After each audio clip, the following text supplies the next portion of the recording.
پتھروں کی تاثیر اور اس کی حقیقت. ہمارے زمانے میں بہت سارے لوگ ایسے ہیں جو پتھروں پہ بہت یقین کر رہے ہیں. کچھ بھی ہونا ہے کامیابی تو ایک پتھر پہن لو, ایک انگوٹھی پہن لو, ایک پتھر گلے میں ڈال لو تو تقدیر بدل جائے گی. حالانکہ پتھر ایک مخلوق ہے, وہ خود سے نفع نقصان نہیں پہنچا سکتا کس کو. قرآن کہہ رہا ہے کہ دنیا کی کوئی بھی چیز نفع نقصان پہنچانے میں اللہ کے حکم کی محتاج ہے. سورہ یونس آیت نمبر 107 اللہ رب العزت نے فرمایا ہے وَإِن يَمْسَسْكَ اللَّهُ بِضُرٍّ فَلَا كَاشِفَ لَهُ إِلَّا هُوَ وَإِن يُرِدْكَ بِخَيْرٍ فَلَا رَادَّ لِفَضْلِهِ, کہ اگر کسی کو اللہ نقصان پہنچانا چاہے تو کوئی روک نہیں سکتا, کسی کو نفع پہنچانا چاہے تو بھی کوئی روک نہیں سکتا. تو اصل جو نفع نقصان ہے وہ اللہ رب العزت کے حکم سے آتا ہے, کسی پتھر سے کسی بھی چیز سے نہیں آتا. تو اس سے سمجھ میں آیا کہ پتھر ہماری تقدیر کو بدلنے کے لیے کافی نہیں ہے, پتھروں سے کوئی تقدیر نہیں بدلتی. اس لیے حضرت عمر رضی اللہ عنہ حجر اسود کا بوسہ دینے سے پہلے حجر اسود کو دیکھ کر انہوں نے کہا تھا کہ مجھے پتا ہے کہ تو ایک پتھر ہے, تیرے اندر نہ نقصان پہنچانے کی طاقت ہے نہ نفع پہنچانے کی طاقت ہے. اگر میں اللہ کے نبی صلی اللہ علیہ وسلم کو تجھے بوسہ دیتے ہوئے نہیں دیکھتا تو میں بھی بوسہ نہیں دیتا. مسلم شریف حدیث نمبر 1270. حضرت عمر رضی اللہ عنہ نے سمجھایا ہے کہ حجر اسود بھی ایک پتھر ہے, تو پتھر سے کسی کی تقدیر نہیں بدلتی.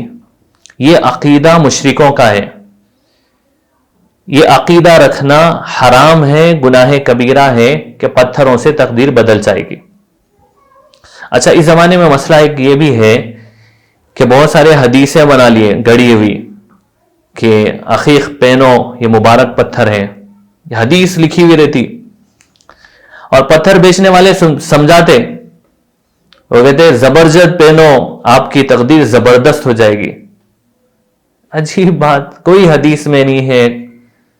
ایسی جتنی بھی حدیثیں ہیں سب موضوع حدیثیں, اس پہ تحقیق کر کے احادیث کی تحقیق کے اندر لکھا ہوا ہے موضوع, گڑی ہوئی باتیں, کوئی حدیث نہیں ہے.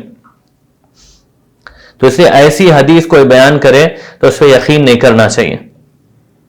اسی طرح آج کل لوگ کیا کرتے, پتھر پہننے سے پہلے اگر کوئی خوبصورتی کے لیے ایک آدھ پتھر پہننا چاہ رہے ہیں تو اس کی اجازت ہے, انگوٹھی پہن سکتے ہیں, لیکن پہن رہے کیسا, کسی کو ہاتھ بتا کے وہ ہاتھ کی لکیریں دیکھ رہا کہ بھائی آپ کے ہاتھ کی لکیروں کے حساب سے آپ کو ہرے کلر کا پتھر ہی جمتا. آپ اگر نیلے کلر کا پہنیں گے تو ختم, تقدیر آؤٹ ہو جاتی ہے آپ کی. تو ہاتھ کی لکیریں بتا کے, یا پھر آپ کی پیدائش کب ہوئی تھی, آپ جمعرات کے دن پیدا ہوئے تھے, 4 بجے پیدا ہوئے تھے, 4 بجے سورج ایسا ہوتا ہے اس لیے آپ کو یہ پتھر مناسب ہے. یہ ساری چیزیں غلط ہے. بعض لوگ جا کے پوچھتے ہیں کہ میرا کاروبار کپڑوں کا ہے, میرا جو ہے یعنی ریل اسٹیٹ کا بزنس ہے, میرا یہ ہے, تو آپ وہ پیشے کے اعتبار سے پتھر بتا رہے ہیں, یعنی سمجھو سیدھا سیدھا الو بنا رہے ہیں. ایسا کچھ بھی نہیں. پتھر کی وجہ سے اگر واقعی تقدیر بدل جاتی تو پتھر بیچنے والے کی نہیں بدل رہی. مسئلہ یہ ہے کہ پتھر بیچنے والے اکثر وہ فقیر رہتے ہو, آپ ان کی ہسٹری دیکھو, آپ اکثر پتھر بیچنے والے بالکل ان کے جو ہے کھانے کے مسئلے ہیں, تو جو بیچ رہا اس کی تقدیر نہیں بدل رہی, پہننے والے کی کیا بدلیں گے. تو اس کے لیے پتھروں کے پیچھے ایسا عقیدہ رکھنا انتہائی غلط ہے. اس کو صحیح کرنے کی ضرورت ہے. اگر کوئی ہمارا دوست, ہمارا رشتہ دار پہن بھی رہا ہے تو اس کو پوچھنا چاہیے کہ صرف یعنی خوبصورتی کے لیے پہن رہے ہیں, عقیدے کے ساتھ پہن رہے ہیں. عقیدے کے ساتھ نہیں پہن سکتے, خوبصورتی کے ساتھ ایک آدھ پتھر پہننے کی اجازت ہے. اللہ پاک سمجھنے کی توفیق عطا فرمائے.